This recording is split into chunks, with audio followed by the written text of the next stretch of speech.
കിഫ്ബി റോഡുകളിൽ ടോൾ വരുമെന്ന കാര്യം സ്ഥിരീകരിച്ചു മുഖ്യമന്ത്രി. കിഫ്ബി വായ്പകളുടെ ബാധ്യത സംസ്ഥാനത്തിന്റെ പൊതുകടത്തിൽ ഉൾപ്പെടുത്തി സാമ്പത്തികമായി ഞെരുക്കാൻ ശ്രമിക്കുമ്പോൾ റവന്യൂ മാതൃക പിന്തുടരേണ്ടി വരുമെന്ന് മുഖ്യമന്ത്രി നിയമസഭയിൽ വ്യക്തമാക്കി. ഇനിയും വർഷങ്ങൾ കഴിഞ്ഞ് നടപ്പാകേണ്ട വികസന പദ്ധതികളാണ് കേരളത്തിൽ ഇപ്പോൾ യാഥാർത്ഥ്യമാകുന്നതെന്നും മുഖ്യമന്ത്രി വിശദീകരിച്ചു.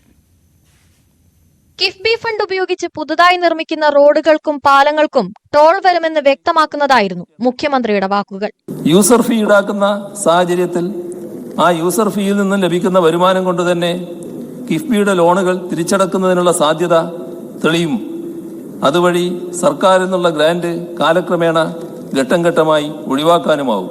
ഒരു കാലത്ത് ടോളിനെതിരെ അതിശക്തമായി സമരം ചെയ്തിരുന്ന CPM ആണ് ഇപ്പോൾ യൂസർ ഫീ എന്ന പേരിൽ ഇതേ കാര്യം നടപ്പാക്കാൻ തുനിയുന്നത്. എന്നാൽ ഇതിലും കൃത്യമായ ന്യായീകരണമുണ്ട് സർക്കാരിന്. 8.5 വർഷം കൊണ്ട് 87,000 കോടി രൂപയുടെ പദ്ധതികളാണ് സംസ്ഥാനത്ത് നടപ്പാക്കിയത്. ആകെ 1000-ലധികം പദ്ധതികൾ. റവന്യൂ മാതൃകയാക്കാതെ പെട്രോൾ സെസും വാഹന നികുതിയും കൊണ്ട് മാത്രം കിഫ്ബി പ്രവർത്തനങ്ങളുമായി മുന്നോട്ടു പോകാൻ കഴിയാത്ത സാഹചര്യത്തിലാണ് വരുമാനത്തിനായി ടോൾ ഏർപ്പെടുത്തുന്നത്. കിഫ്ബി മാതൃകയിൽ കേന്ദ്രവും പദ്ധതി നടപ്പാക്കുന്നുണ്ട്. അതിനാകട്ടെ ഗ്രാന്റും മറ്റ് ആനുകൂല്യങ്ങളും നൽകുകയും ചെയ്യുന്നു. ഇക്കാര്യം ചൂണ്ടിക്കാട്ടിയതിനാലാണ് സുപ്രീം കോടതിയിലെ കേസ് ഭരണഘടനാ ബെഞ്ചിന് വിട്ടതെന്നും സംസ്ഥാനം വിശദീകരിക്കുന്നു. പുതുതായി നിർമ്മിക്കുന്ന തീരദേശ റോഡുകൾക്കും മലയോര ഹൈവേക്കും റിംഗ് റോഡുകൾക്കും ടോൾ വരുമെന്നത് ഉറപ്പായി. ന്യൂസ് 18 തിരുവനന്തപുരം.